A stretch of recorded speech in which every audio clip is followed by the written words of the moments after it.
Olá, pessoal! Vamos falar um pouco sobre a capacidade da pessoa com deficiência. Esse é um tema atual, é um tema que importa muito para a sua prova de direito eleitoral e que também tem alguma relação com essa temática, com estas regras protetivas às pessoas com deficiência que nós temos agora tão frequente em provas de concurso público. Vejam só, a situação que nós temos, ela sofreu agora, e a regra que você vai aplicar na prática atualmente, sofreu uma grande modificação em relação ao que nós tínhamos há alguns anos atrás. Por quê? O Código Civil, e aqui primeira coisa, antes de nós entrarmos na discussão propriamente, você tem que ter na sua cabeça que capacidade civil e capacidade eleitoral são coisas diferentes, uma não influencia a outra, mas muitas vezes, e até por a existência, pela ausência de regras dentro da própria legislação eleitoral, nós acabávamos por seguir alguma coisa da legislação civil. Hoje não. Hoje nós podemos tratar essas duas partes de forma totalmente separadas. E você vai entender o porquê na medida em que nós avançarmos na análise. Antes do Estatuto da Pessoa com Deficiência, Lei 13.146 de 2015, nós tínhamos o seguinte raciocínio em torno da pessoa com deficiência. Ela poderia ser capaz, mas ela era, em determinadas deficiências, dizia o artigo 3º, o artigo 4º lá do Código Civil, ela seria relativamente incapaz ou absolutamente incapaz para a prática de atos na vida civil. Vejam, isso era lá no âmbito do direito civil. Qual que era a repercussão disso para o direito eleitoral? Para o direito eleitoral, você precisava saber que há um dispositivo, o artigo 15 da Constituição, que fala que se você for absolutamente incapaz, você sofrerá perda ou suspensão dos seus direitos políticos. O entendimento majoritário é de que é uma hipótese de suspensão, porque uma vez que você reabilitar a sua capacidade civil, você passaria a ter também, você não teria os seus direitos políticos suspensos, você reabilitaria os seus direitos e poderia exercê-los naturalmente. Portanto, antes da Lei 13.146, o raciocínio era o seguinte: nós tínhamos algumas pessoas com deficiência que se enquadravam, principalmente deficiências de natureza mental, e se enquadravam como pessoas incapazes para a prática de atos civis. E, por consequência, elas tinham também obstado os seus direitos políticos. Ponto. É isso que temos. Mas nós sofremos agora, a partir do Estatuto da Pessoa com Deficiência, uma grande modificação. Nós passamos a considerar a pessoa com deficiência como sujeito de direitos. E a premissa estabelecida é o seguinte: pessoa com deficiência é plenamente capaz para os atos da vida civil. Ou seja, nós não temos mais o impedimento aqueles impedimentos lá do artigo 3º e 4º do Código Civil em relação à pessoa com deficiência. Só para que você possa compreender melhor, vamos agora começar pelo artigo 3º e pelo artigo 4º do Código Civil, que dizem: vejam só o 3º. São absolutamente incapazes de exercer pessoalmente os atos da vida civil os menores de 16 anos. E ponto. Não há incisos, não temos parágrafos, não existem alíneas. Portanto, a única hipótese de impossibilidade plena de exercício dos direitos dos atos civis, é a situação do menor de 16 anos. E vejam, portanto, o menor de 16 anos teria os seus direitos políticos suspensos, de acordo com o que prevê a nossa Constituição lá no artigo 15. Mas dizer isso, é pouco sem sentido, porque na verdade a pessoa com menos de 16 anos, ela nunca pôde se alistar, ela nunca teve direitos políticos para tê-lo perdido ou depois sofrer a suspensão. Portanto, vejam só, antes esse artigo 3º tinha uma série de hipóteses e essas hipóteses geravam também a suspensão dos direitos políticos. Agora não faz mais sentido, porque a única pessoa que terá os seus direitos políticos suspensos por conta da plena incapacidade civil é o menor de 16 anos que nem sequer teve esses direitos, portanto não faz mais sentido falar lá no dispositivo do artigo 15 que depois nós vamos analisar. Mas sigamos aqui na tela, vejam só. E daí nós temos ali também, são os incapazes relativamente a certos atos da vida civil. E aí vem o nosso Código Civil.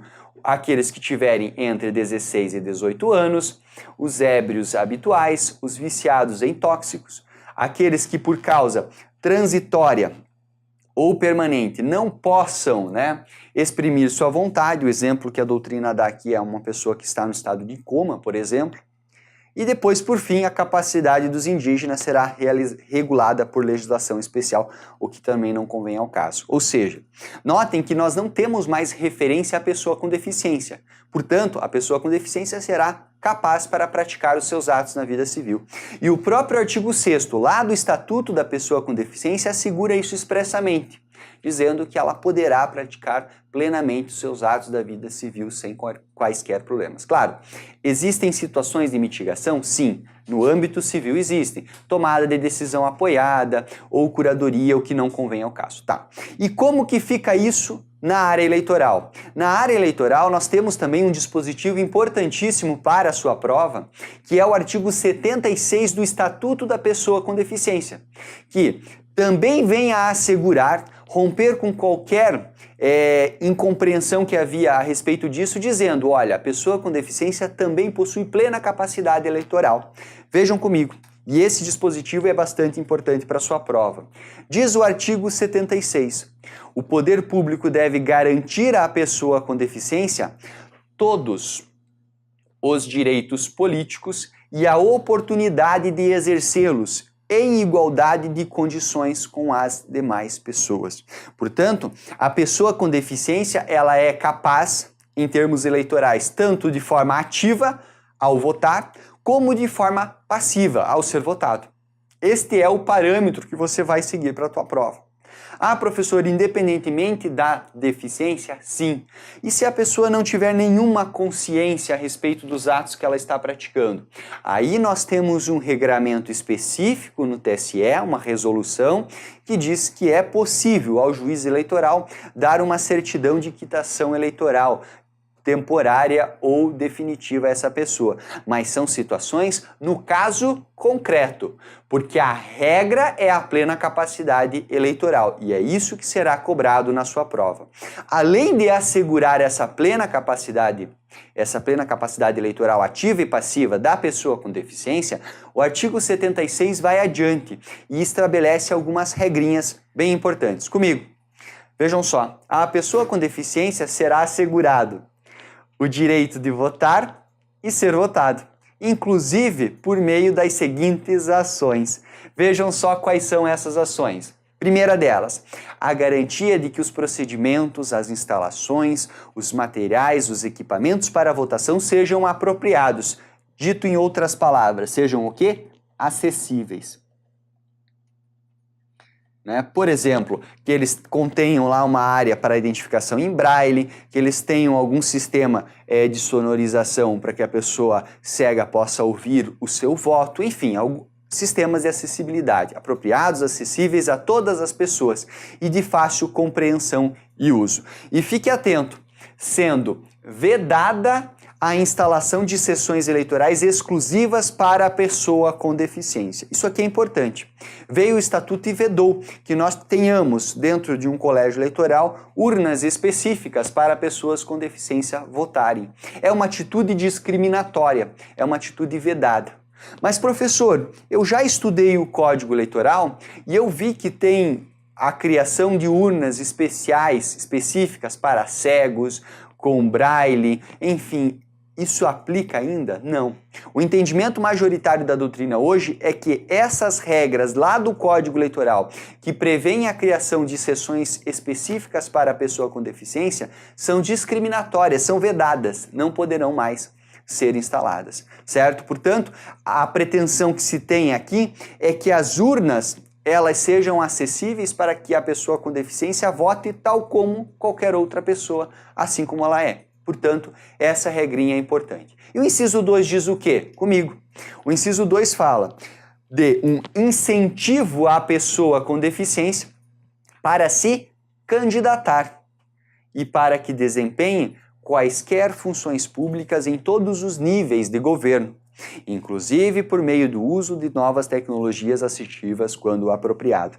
Esse inciso 2, ele está falando o seguinte: além de assegurar a capacidade eleitoral passiva, deve-se incentivar a candidatura de pessoas com deficiência.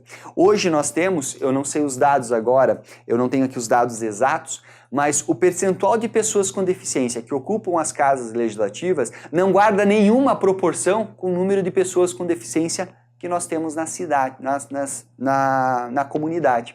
Ou seja, é importante que haja um incentivo do poder público para que as pessoas com deficiência vão para o governo e representem essa grande parcela que compõe a nossa população, certo? Importantíssimo esse inciso também. E o inciso 3, comigo. A garantia de que os pronunciamentos oficiais, a propaganda eleitoral obrigatória e os debates sejam transmitidos pelas emissoras de TV com a utilização dos recursos mencionados lá no artigo 67 do Estatuto. Sem necessidade de agora você olhar esse artigo 67, o que ele está dizendo?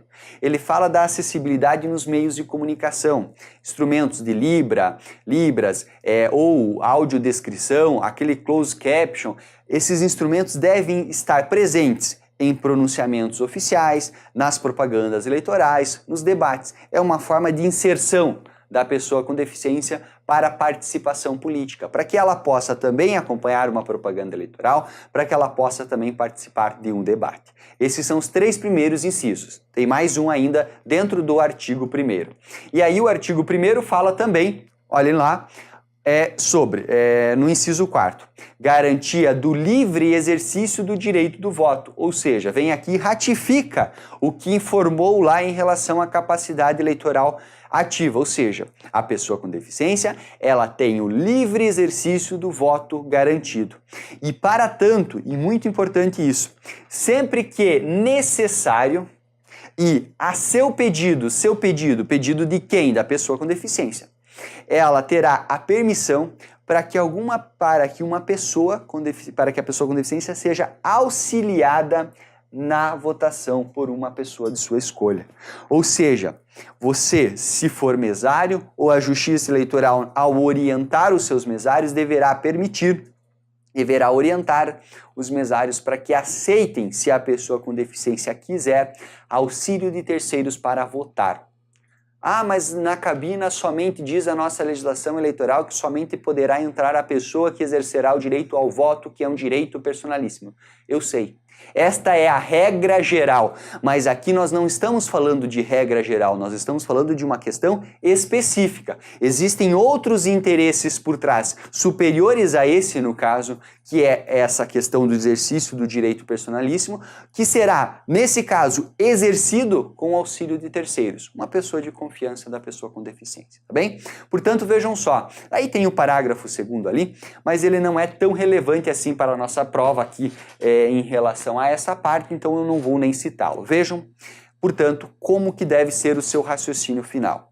Nós temos a capacidade civil sendo assegurada, a plena capacidade civil sendo assegurada, excepcionalmente de forma transitória e para a prática de atos de natureza negocial, de atos de natureza patrimonial, nós poderíamos impor alguma restrição, ou melhor, nós poderíamos dar uma proteção específica por intermédio da curadoria ou da tomada de decisão apoiada.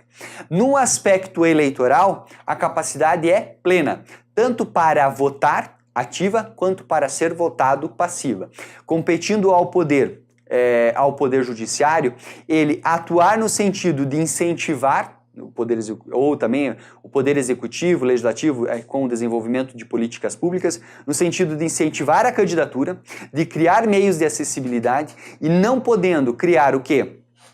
Sessões eleitorais específicas, respeitando aqui os direitos das pessoas com deficiência. Para concluir, você deve levar para a sua prova essas informações aqui. A pessoa com deficiência, ela é plenamente capaz para fins eleitorais. Nós não podemos ter a instalação de urnas específicas para a pessoa com deficiência, é uma atitude discriminatória. Admite-se o voto acompanhado por pessoa com deficiência, ou seja, a pessoa com deficiência poderá ser acompanhado por uma pessoa de confiança.